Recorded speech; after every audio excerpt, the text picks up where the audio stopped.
অভাব মানুষকে শেখায় কিভাবে হাসি মুখে অপমান সহ্য করতে হয়, আর কিভাবে অভিমানকে গিলে ফেলে বেঁচে থাকতে হয়। আজকাল সম্পর্ক গড়ে ওঠে পকেটের ওজন দেখে, মন দেখে নয়। স্বার্থপরতার এই যুগে টাকা ছাড়া কারো আসল মুখ দেখা যায় না। অর্থ দিয়ে নিজের অবস্থান পরিবর্তন করা গেলেও নোংরা স্বভাবটা কখনো পরিবর্তন করা যায় না। পৃথিবীতে সবচেয়ে উপেক্ষিত মানুষ সেই যার কাছে টাকা নেই। তাদের দেখলে সবাই ভয় পায়, ভাবে যদি কিছু চেয়ে বসে।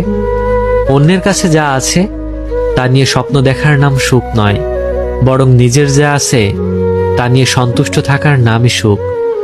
অবহেলা পেতে পেতে মানুষ একসময় বুঝে যায় যে কারো চোখে নিজেকে ছোট করার চাইতে সম্মান নিয়ে দূরে থাকা ভালো।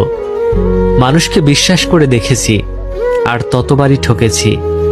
মানুষকে ঠকানো সহজ, কিন্তু ঠকিয়ে যা পাবেন তা হজম করা কঠিন। ধাক্কা খেলে একটা জিনিস ভালোই শেখা যায়, কার সাথে জুড়ে থাকতে হয় আর কার থেকে দূরে। হৃদয়ের চেয়ে বড় কোনো কারাগার নেই, যেখানে আমরা প্রতিদিন আমাদের হাজারো ইচ্ছেগুলোকে বন্দি করে রাখি।